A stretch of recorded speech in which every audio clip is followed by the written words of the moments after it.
So following Carlos Prates and his crazy KO victory against Neil Magny last night, I thought it'd be a good idea to just match him up with who I think should actually be next.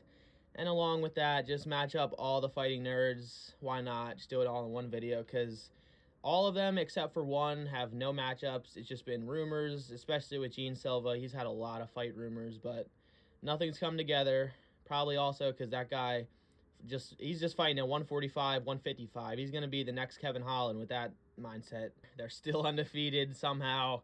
The hype's still here, boys. The train's not over yet. One of them's going to lose eventually, and it's going to be depressing. But right now, why not just have fun with it? It's just so fun as well because they're all in different divisions. They don't have to fucking ever worry about fighting each other or both getting to the top.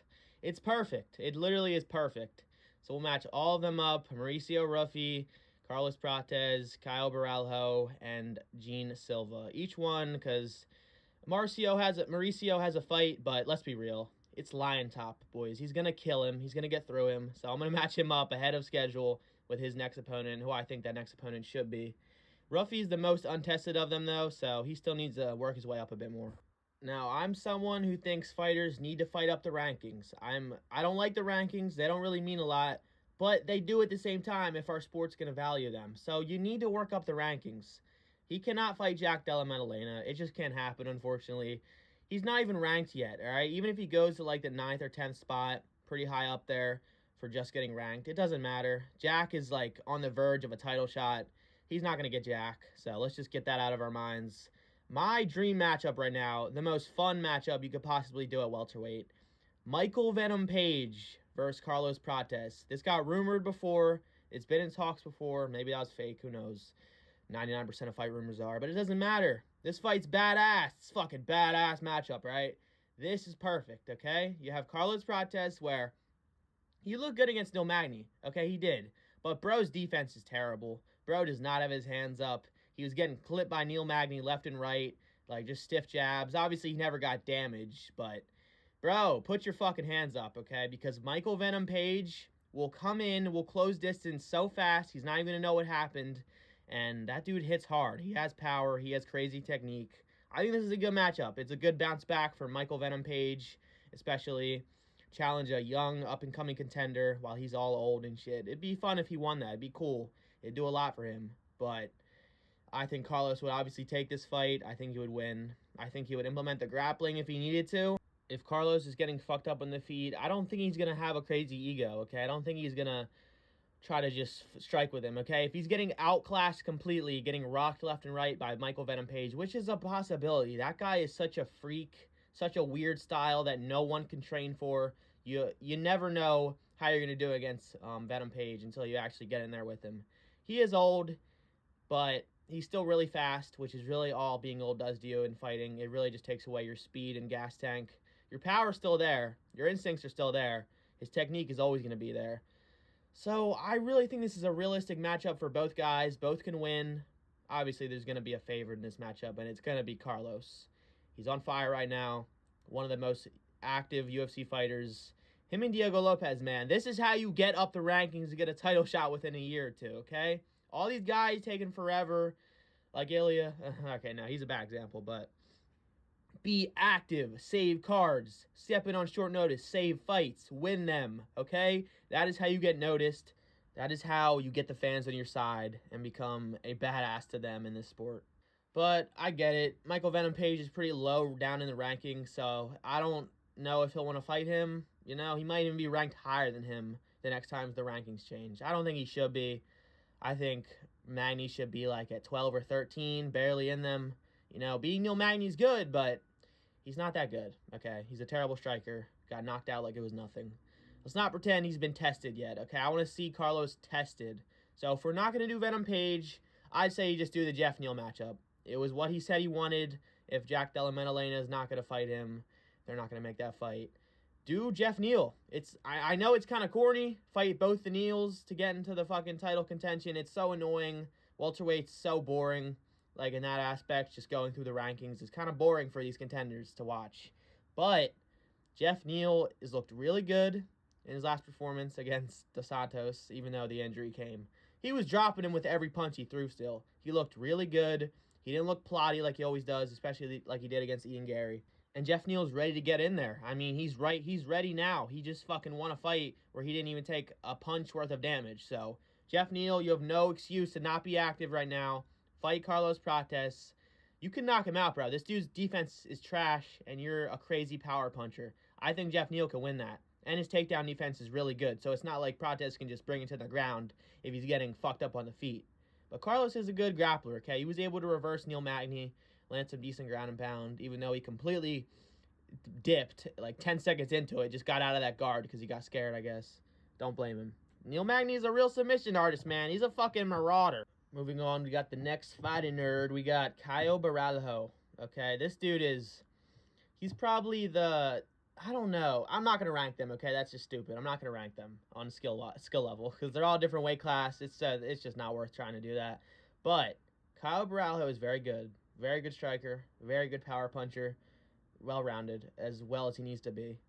I don't really want to make this matchup, but it's the only option. Okay, I'm going to explain why. Israel Adesanya.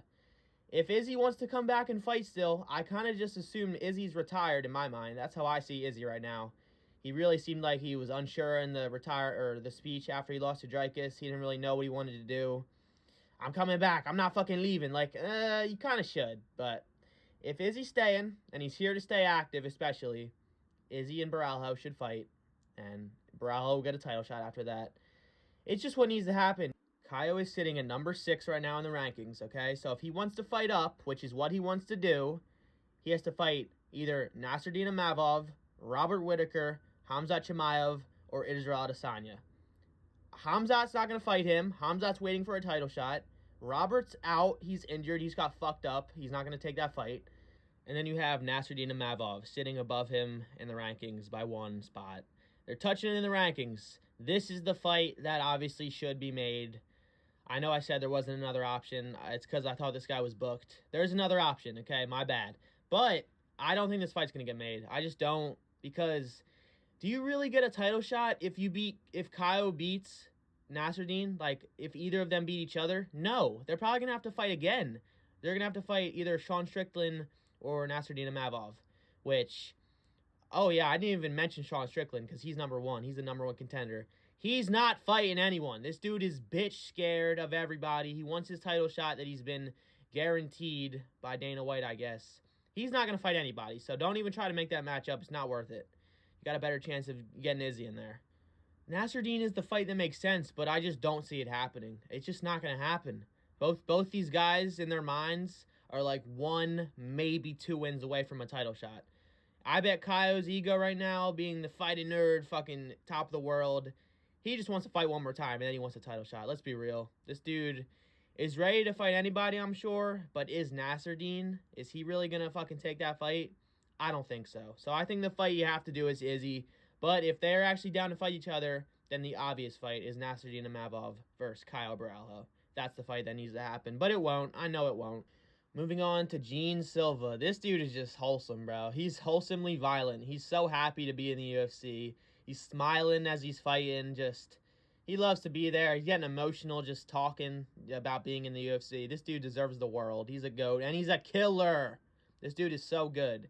Who does that to Drew Dober? Who rocks him like that? Who finishes him like that? Nobody, okay? This dude is a crazy power puncher.